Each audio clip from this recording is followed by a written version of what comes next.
안녕하세요. 2020 한국 IT 서비스 학회 중개학술 대회 트랙의 마지막 세션입니다. 이 마지막 세션쯤 되면 긴장감도 떨어질 만도 한데 마지막 세션의 주제가 너무 좋습니다. 스마트 시티의 기업 사례 두 개인데요.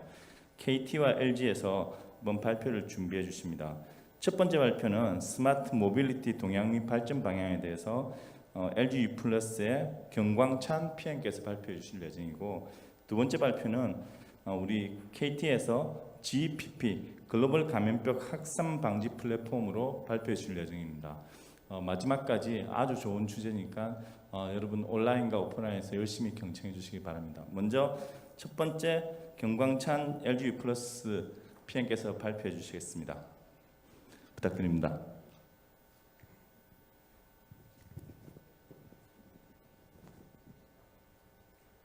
안녕하십니까.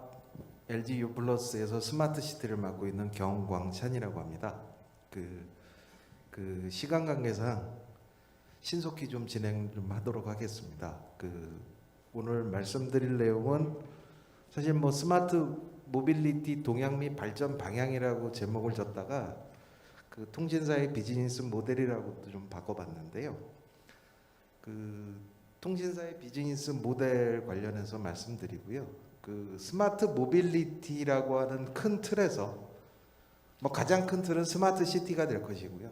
그 스마트 시티 안에 스마트 교통이 존재하고 그 스마트 교통 아래 스마트 모빌리티, 그리고 스마트 모빌리티의 어떤 구성 요소로서 마스와 자율 협력 주행 이런 부분에서 통신사가 어떤 비즈니스 모델로 포지셔닝을 하고 있는지 이런 부분들을 중심으로 말씀을 드리겠습니다.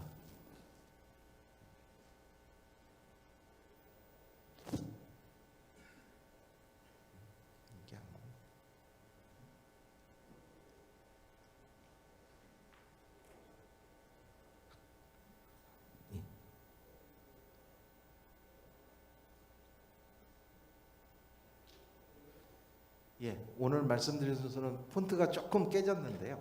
오늘 말씀드릴 순서입니다. 스마트 모빌리티 개요하고 자율협력 주행 개요 및 통신사 비즈니스 모델, 그리고 CITS 순으로 말씀드리겠습니다.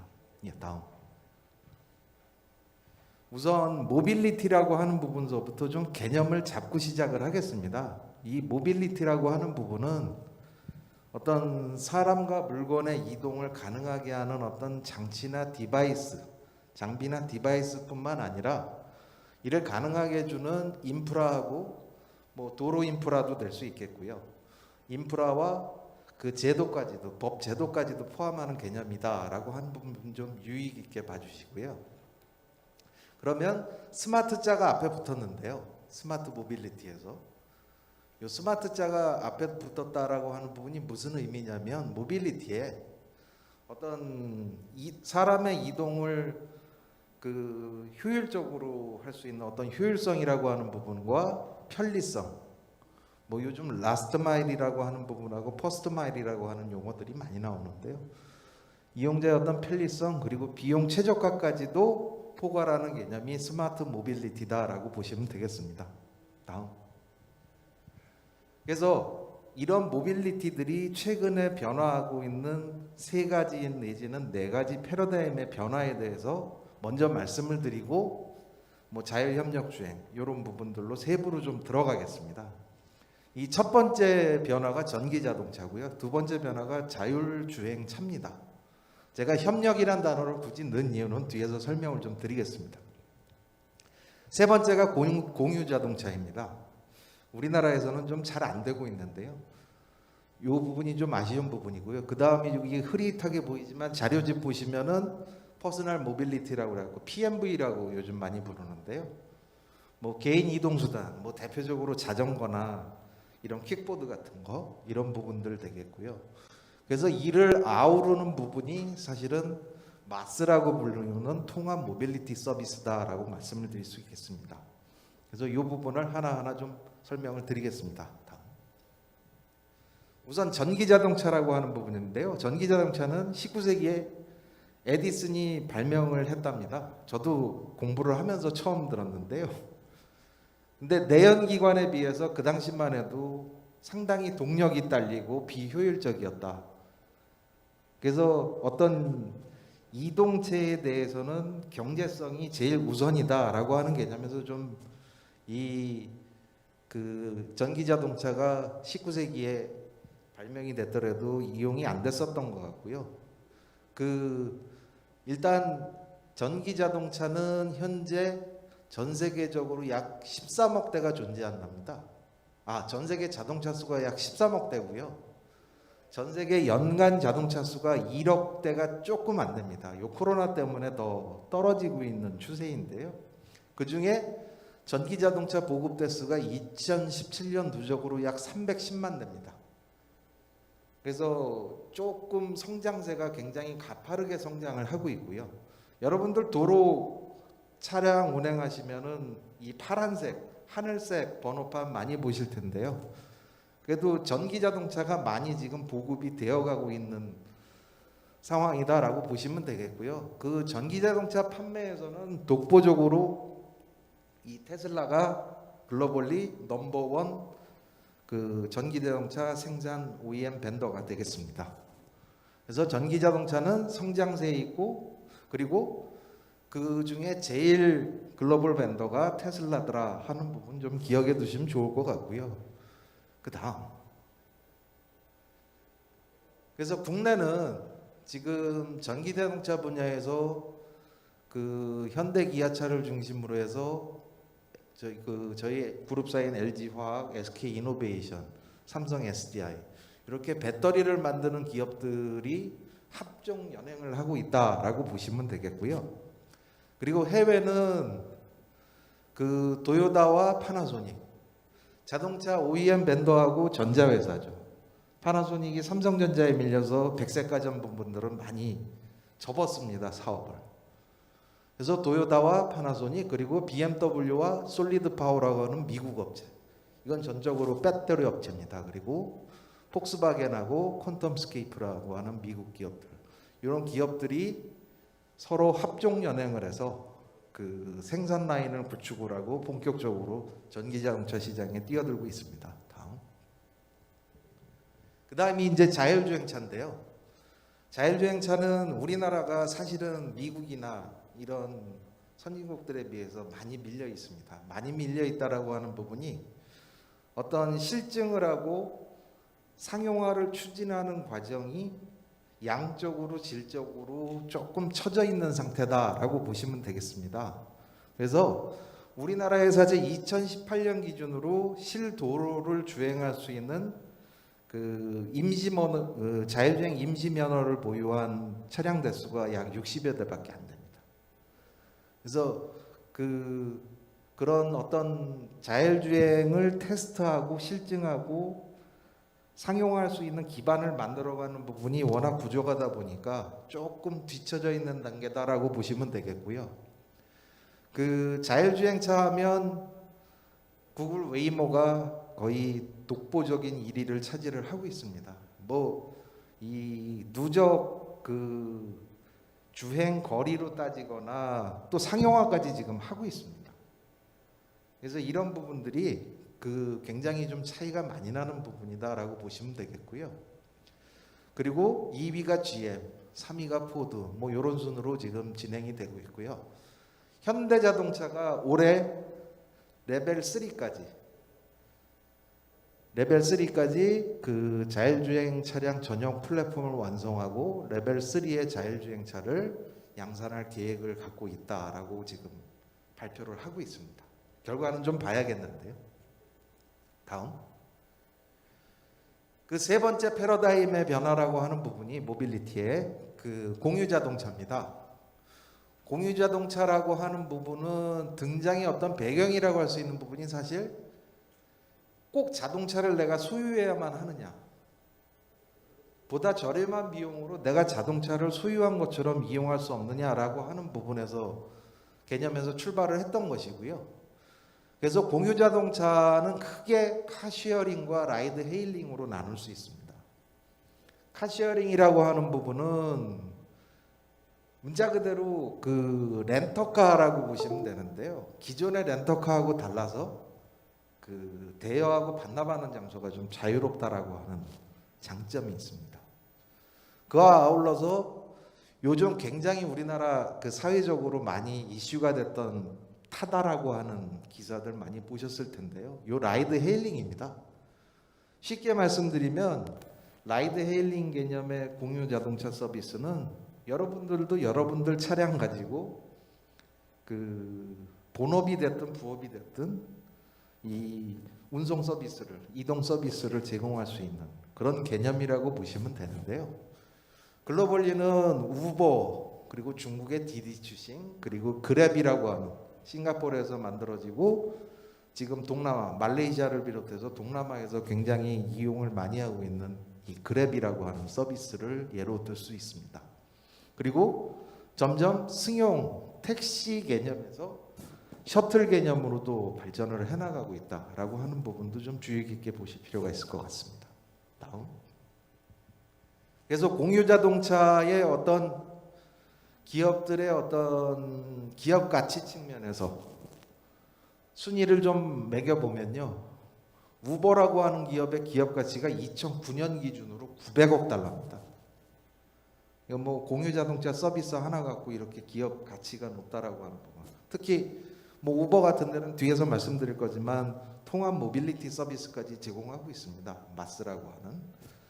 그래서 보시면 이게 굉장히 아이디어는 단순하고 모호한데 이 스마트 시티 관점에서 보시면 도시에서 살아가는 어떤 도시민의 어떤 본질적인 생활을 지원하는 어떤 도구로서의 교통수단 서비스가 굉장히 각광을 받는다라고 하는 시사점을 발견하실 수도 있고요.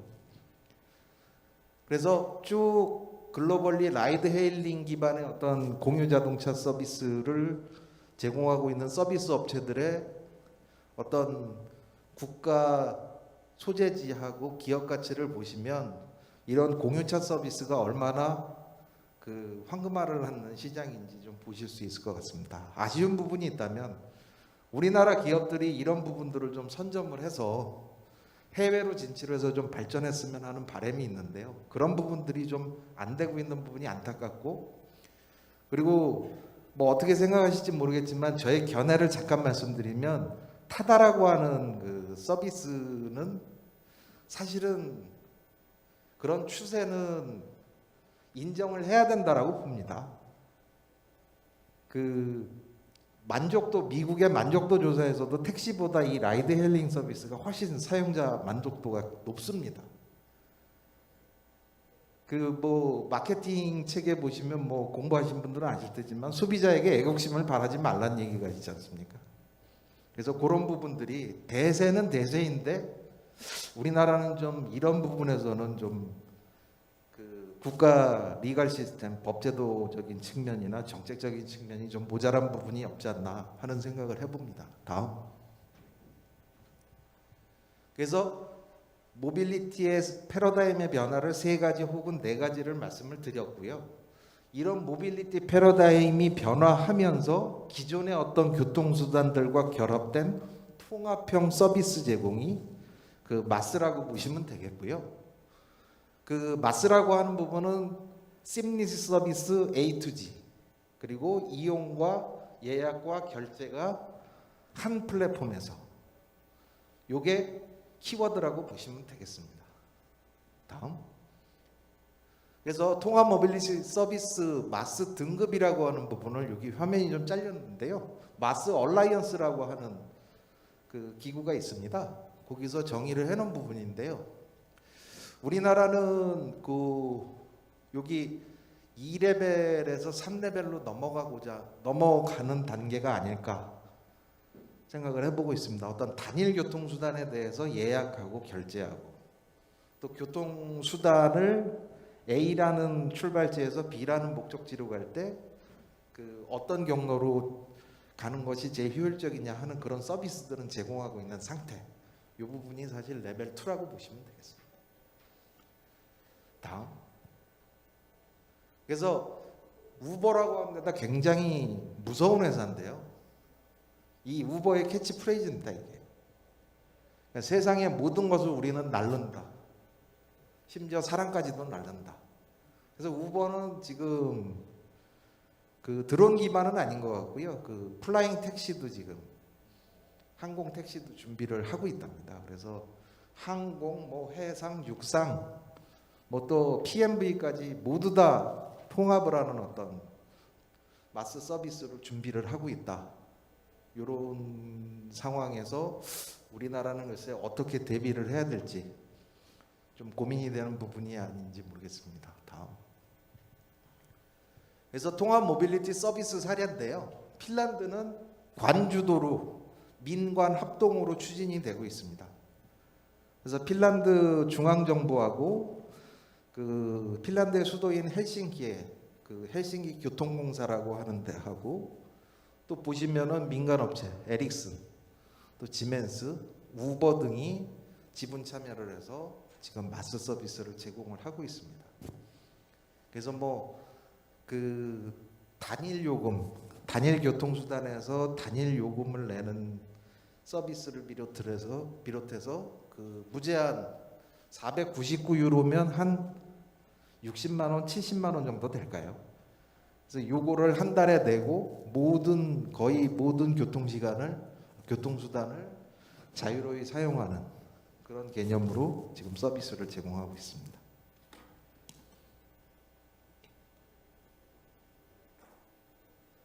그다음이 미국 우버인데요. 이 부분을 한번 읽어보시면 될 것 같습니다. 그래서 통합 모빌리티 서비스의 현황과 전망이라고 하는 부분은 그 전망이라고 하는 부분만 좀 말씀을 드리겠습니다. 국내는 현황 부분하고 전망만 간단히 말씀드리겠습니다. 국내는 방금 말씀드렸다시피 어떤 공유자동차 서비스, 특히 라이드 헤일링에 대해서는 어떤 사회적 합의가 없는 어떤 답보 상태다. 쉽게 말씀드리면요, 제가 택시를 법인이나 개인 택시 하시는 분들한테 욕을 먹을지 모르겠는데요. 그분들이 유권자로서 행사할 수 있는 어떤 표수가 100만 표가 좀 넘는답니다. 그러니까 100만 표면 대통령을 뽑을 수 있는 캐스팅 보트를 줬다고도 볼 수 있죠. 그래서 이런 부분들이 좀 이런 그 선진국에서 바라는 어떤 그런 부분들, 그런 서비스들이 우리나라에서 구현이 안 되고 있는 어떤 장애 요인이 아닐까 하는 생각도 해봅니다. 그래서 누가 그러시더라고요. 당장은 택시를 생업으로 하시는 분들한테 지금 이게 뭐 국토교통부 중심으로 제도적으로 지금 막고 있으나 우리 후대의 어떤 일자리를 뺏는 행위가 될 수 있다라고도 지금 얘기들을 하고 있습니다. 그래서 답보 상태인데 공유 자동차 사업으로 출발한 어떤 모빌리티 어떤 플랫폼 회사들이 이제 마스 서비스로 확장해가는, 해외는 그렇게 되고요. 국내는 주의 깊게 보실 기업이 사실 카카오 모빌리티입니다. 카카오 모빌리티가 올해 3월에 그 국토부의 자율주행차 임시면허를 확보를 했습니다. 제가 초반에 모빌리티 패러다임의 4대 변화를 말씀을 드렸는데요. 이 전기자동차, 자율주행차, 공유자동차는 어느 한 개가 독립적으로도 진행이 되지만 서로 융복합해서 하나의 서비스가 만들어지는 하나의 수단이라고 보실 수도 있을 것 같아요. 다음 페이지. 그래서 제가 요런 마스 통합 모빌리티 서비스의 어떤 그 에코시스템을 한번 그려봤습니다. 그래서 어떤 사업적 이해관계자가 있을 거고요.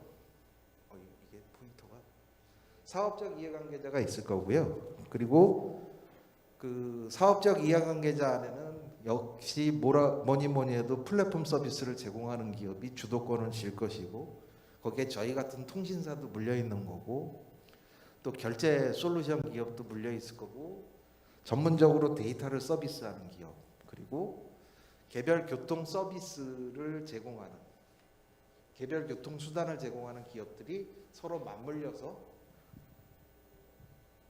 하나의 비즈니스 에코시스템을 형성을 할 것이다라고 하는 부분이고 이거요. 그 이외에 어떤 서비스나 기술의 발전을 위한 어떤 R&D 부분도 R&D와 관련된 이해관계자들도 관련이 있는 부분이고 어떤 정책적 이해관계자 이런 부분들로 에코시스템이 이루어진다 말씀드릴 수 있겠습니다.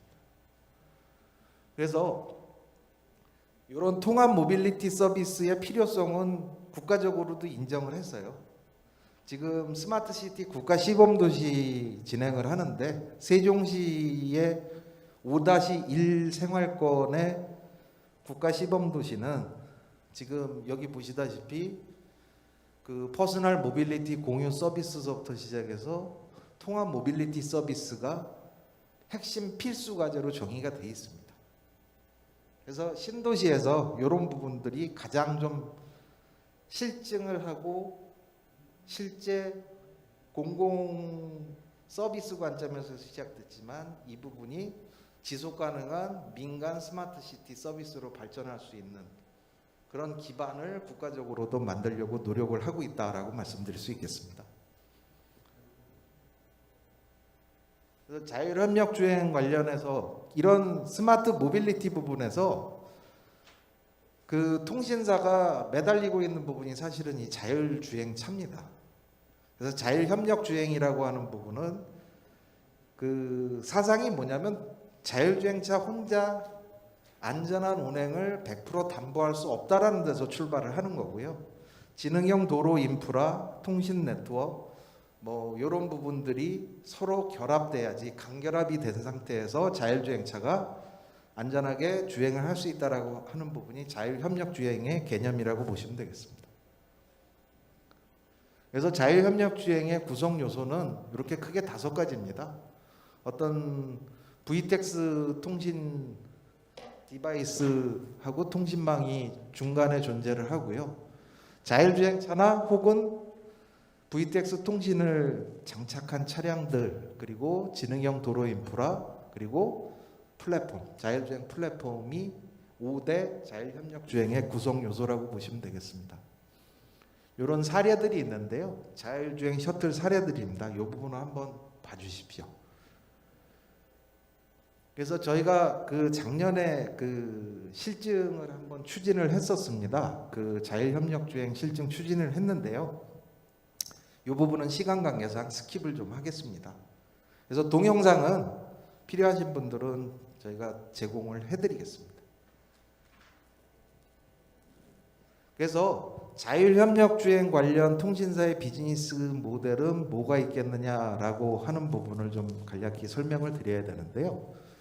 우선 자율주행차의 어떤 발전이라고 하는 부분은 어떤 개인이 소유한 개인 소유의 자동차를 자율주행차로 이용하는 부분도 있겠지만 궁극적으로 어떤 자산의 어떤 활용가치 측면하고 어떤 그 자산을 제어하는 측면에서 보자고 그러면 차량 공유의 자율주행 셔틀이라고 하는 부분이 가장 현실적이지 않나 라고 말씀드릴 수가 있겠고요. 이를 기반으로 했을 때 통신사가 자율주행 관련, 자율협력주행 관련 비즈니스 모델이라고 하는 부분은 이렇게 크게 3가지로 구분해서 보시면 될 것 같습니다. 첫 번째가 VTX 통신, 차량과 차량, 차량과 도로 인프라, 차량과 네트워크 간의 통신을 제공하는 어떤 통신사 본연의 역할이죠. 그리고 두 번째가 제가 자율협력 주행 5대 요소 마지막으로 5번째가 자율주행 플랫폼이라고 말씀을 드렸는데요. 그 플랫폼 서비스입니다. 뭐 플랫폼 서비스는 자율주행 관제를 수행할 수도 있고 뒤에서 잠깐 말씀드릴 거지만 요즘도 현대 기아차나 쌍용차의 통신 3사가 커넥티드 카 서비스라고 인포테인먼트 온라인 통신을 통해서 인포테인먼트 서비스를 제공하는 부분들이 있습니다. 그런 부분도 플랫폼 서비스라고 보시면 되겠고요. 이제 3번째 모델이 이제 마스 사업자로 변신할 수도 있는 통신사들이 그런 부분들도 있는데 3번째는 조금 힘들어 보이지 않나 그런 생각을 하고 있고요.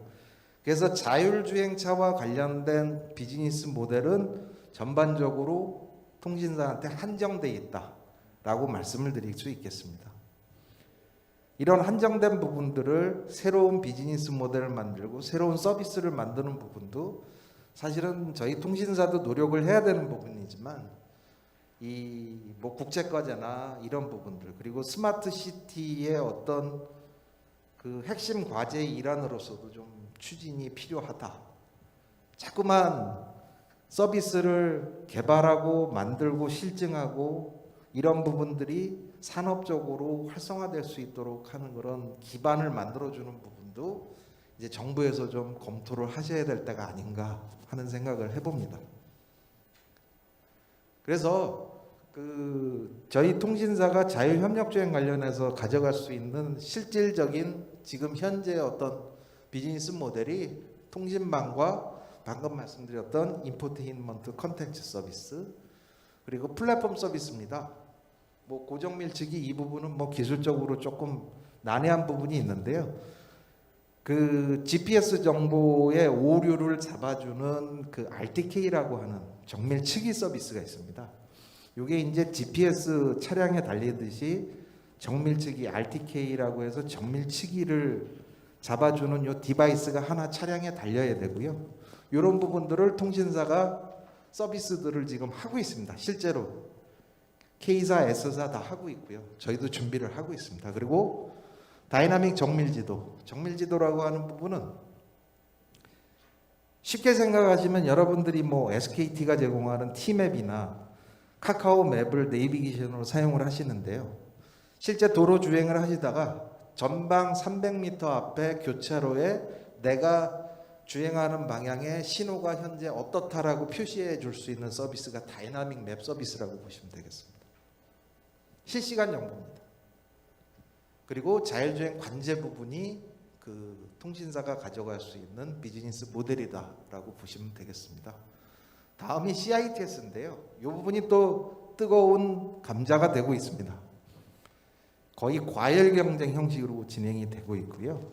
CITS 개념과 요 플레이어들 설명드리고 마치겠습니다. CITS라고 하는 부분은 그 유무선 통신망을 활용해서 차량과 차량 간, 차량과 도로 인프라 간, 그리고 차량과 네트워크 관제센터 간 실시간 교통 정보나 도로 상황 정보를 공유하고 활용하게 함으로써 그 사고 예방, 특히 사망 사고를 줄이는 차세대 지능형 교통 체계다라고 말씀드릴 수 있겠고요. 이러한 그 CITS가 과거 ITS와 차이 나는 부분이 뭐냐?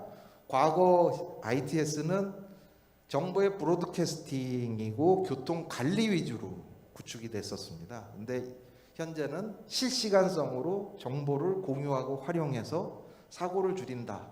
그러니까 쌍방향 커뮤니케이션 체계로 바뀌고 있다. 지능형 교통 체계가.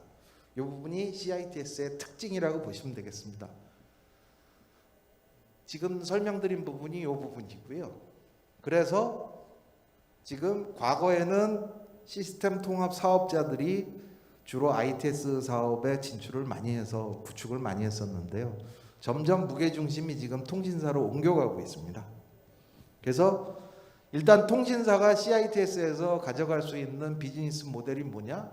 우선 회선이고요. 아까 말씀드렸던 플랫폼과 관련된 서비스 이런 부분들이고요. 마찬가지로 ITS하고 관련된 SI나 공사, 현장 공사 수행하는 SI 업체들은 그대로 기존에 수행하던 어떤 시스템 구축 또 현장 공사라고 하는 부분이고요. 그 아래 이제 설계하고 솔루션들을 그 하드웨어나 소프트웨어 솔루션들을 제공하는 어떤 그런 엔지니어링 업체, 솔루션 업체로 CITS의 그 에코시스템과 그 업체들이 구성되어 있다고 보시면 되겠습니다. 뭐 짧은 시간 그 장황한 말씀을 드린 것 같은데요. 하여튼 스마트 시티의 핵심 요소로서 그 스마트 모빌리티는 굉장히 중요한 의미를 갖는다라고 말씀드릴 수 있겠고요. 그런 부분에서 실제 지속 가능한 스마트 시티를 구축하기 위해서 어떤 스마트 모빌리티와 관련된 뭐 주차도 중요하겠고 뭐 하겠지만 이런 부분들이 어떤 공공재 성격의 서비스이기도 하지만 어떤 민간 산업적인 어떤 발전을 꾀할 수 있는 정책적인 어떤 지원이나 개발 그걸 토대로 해서 어떤 그 많은 서비스들이 발굴이 되고 실증이 되는 그런 환경이 앞으로 곧 다가왔으면 좋겠습니다. 이상 제 발표 마치겠습니다. 감사합니다.